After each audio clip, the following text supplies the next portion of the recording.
up with a whole host of tax experts to understand how this government's new income disclosure scheme is likely to be received. Here's what they had to say, and I believe consensus is that tax experts think this is going to be a successful one. Listen in. This scheme applies only to cash and not to any other property. Okay?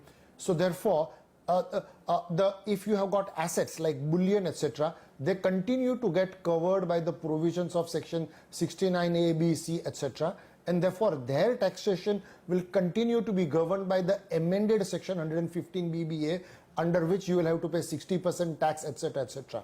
So the amendment to section 115 BBA and the consequences under that is a permanent feature under the Income Tax Act, whereas the introduction of the Pradhan Mantri Yojana is a one-time scheme till 31st December.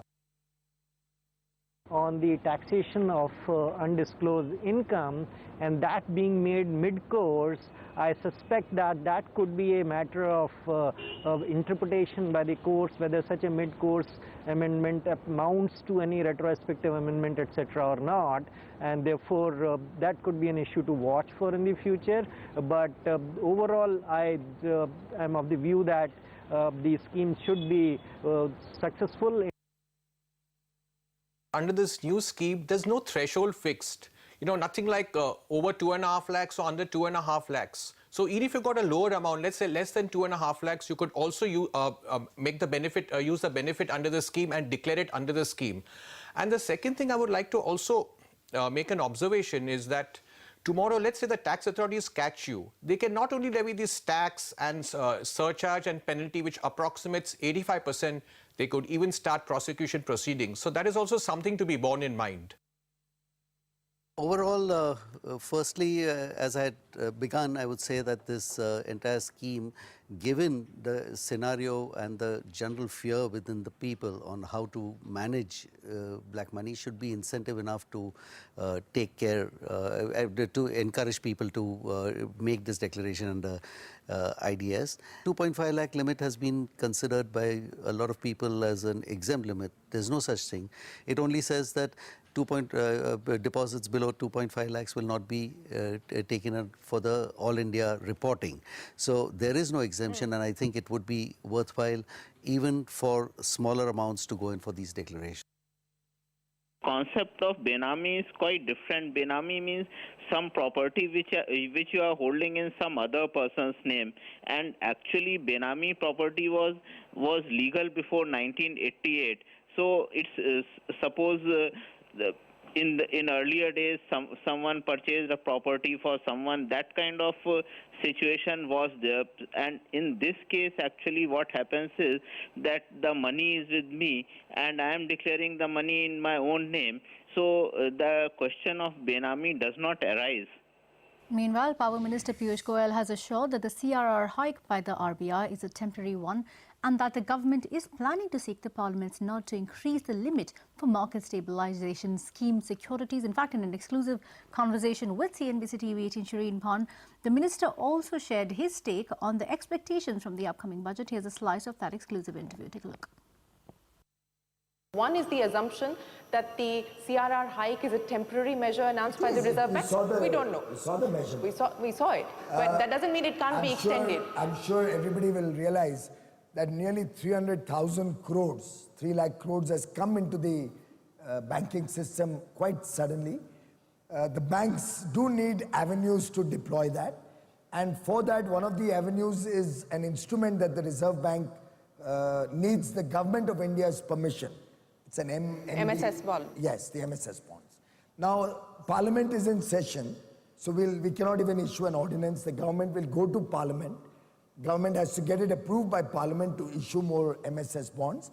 That process is underway. So the decision's been taken? Even the RBI announcement says it is for this fortnight until 9th of December or earlier, if you read the notification. So it's a temporary mop-up, and clearly at zero interest, we are not going to cause the banks distress. Having said that, Reserve Bank is the final authority on monetary policy. They have to also calibrate Indian interest rates, look at the international global scenario, what's happening in American interest rates. So I think we should leave that function best to them.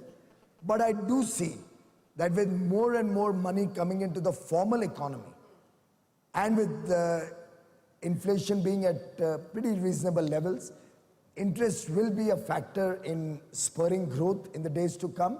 It will help us to increase particularly the affordable housing segment. So what should we truly expect with the budget being advanced to the 1st of February? You should expect good things on the 1st of February. Well, Finance Minister Mr. Jaitley, if you see over the last 3 budgets, July 14, February 15 and February 16, has consistently worked on a series of measures. Very clearly, Finance Minister Jaitley focused on a sustainable framework for India's development. He never tinkered with rates, with minor changes here and there. He looked at structural improvements so that India can move towards an economy which, maybe like China, sees 2 or 3 decades of consistent high-level growth. Well, that is the Coal and Power Minister Piyush Goyal saying that the government intends to pump prime the economy through the budget, and we could expect a government approval from Parliament to come in as far as the MSS bonds are concerned.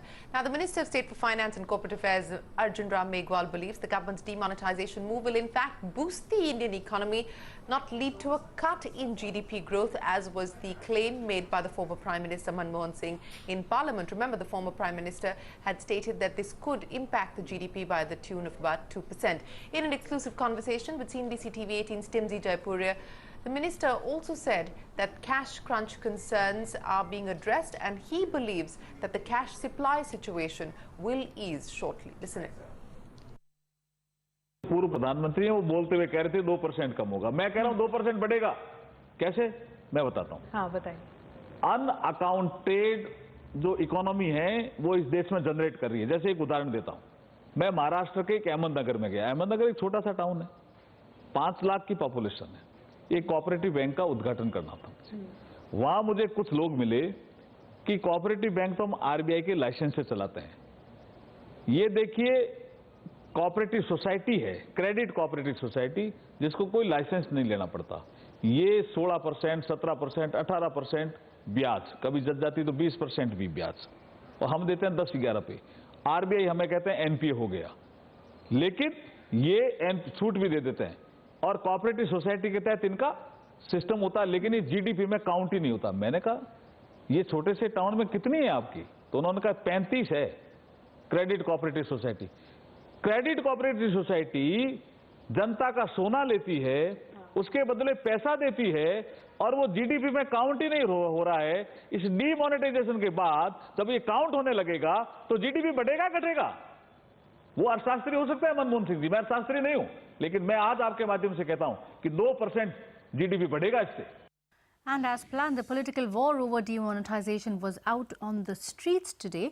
In fact, opposition parties, including the Congress, the Left, Samajwadi Party and the Trinamool Congress, observed the Jan Akrosh Divas today to protest against the centre's demonetization move. However, the statewide 12-hour strike called by the left parties failed to evoke much response across the country.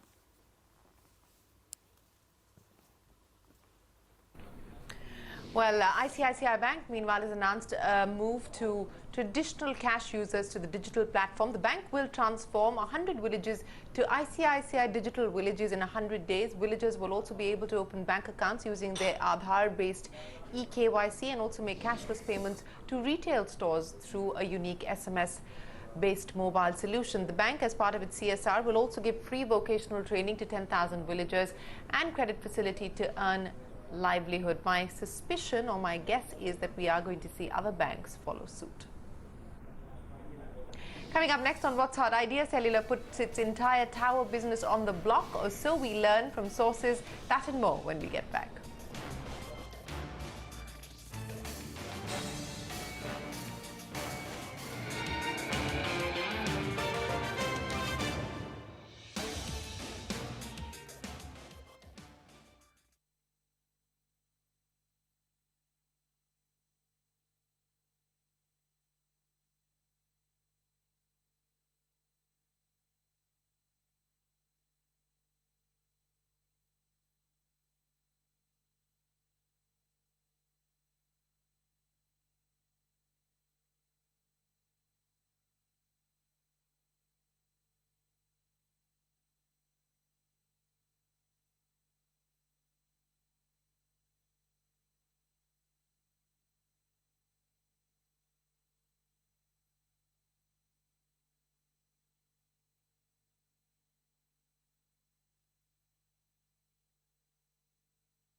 All right, let's take a look at how the Indian equity markets fared today. It was a flat close to an otherwise volatile day's trade, with the Nifty and Sensex ending with gains of just about 0.15%. The CRR announcement by the RBI over the weekend meant that bank stocks, as expected, took a beating, but the mid-caps outperformed once again and closed more than 1% in the green. So a flat close to an otherwise volatile day, which is to an extent a good sign, but the Indian rupee closed at a fresh 39-month low against the US dollar at 68.78 to a dollar. The fall, in fact, comes as foreign institutional investors have sold over $5 billion worth of Indian equities ever since the government announced the demonetization drive. All right, that's the currency and the equity market action. But let's talk about Deal Street now. Idea Cellular is gearing up, possibly to look at a large tower deal to sell 100% of its tower assets to build a war chest for its core telecom operations. We learned that some large strategic players are in the fray for the deal. Nisha joins us now with the exclusive details. Nisha, this is a big development, especially taking into consideration the fact that this could actually be a big boost to Idea's balance sheet at this point. That's what all the telecom companies are eyeing at this point. The big theme is that if you have to really defy the intense competition in the sector and survive, you'll have to hive off the non-core assets and really gain enough cash for the core operations in the telecom sector. That's exactly what Idea is looking at doing. In fact, there's a change of strategy here. Earlier, they had planned to sell a minority stake in the telecom business, up to 49% stake. But what I do gather from at least 3 independent sources with direct knowledge of the developments at Idea Cellular, that they are looking at changing that strategy, dropping the plan of a minority stake sale, but is putting the 100% of the tower business under Idea Cellular on the block. With this, they are looking at garnering a valuation of about $1 billion. And remember, apart from the financial services, financial investors, some of the big players in the strategics would really come in and could be giving better valuation to Idea Cellular for its tower business. So I do gather that Idea Cellular may have contacted the big players like Bharti Infratel, American Tower, as well as Brookfield, who are very aggressive in buying out more tower companies and more tower assets. So 100% of the tower business would fetch them $1 billion. They are keeping or looking at retaining their stake, minority stake in Industars, which earlier they had thought of offloading. So at this point, this is the deal that they are working on, which could really give them some much needed relief as far as their cash flow is concerned. All right, Nisha, thanks for joining in with those details. We'll take a very quick break on that note. Up next, Tata Sons' response to Nasli Wadia's legal notice. We give you details on what the response is after the break. Stay right there.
Now, last week, Nasli Wadia, chairman of Wadia Group of Companies and an independent director on the Tata Steel, Tata Chemicals and Tata Motors boards, had sent a defamation notice to Tata Sons. This after Tata Sons issued a special notice to sack him from the board of Tata Steel. Wadia had alleged in that notice that the special notice to sack him had lowered his image.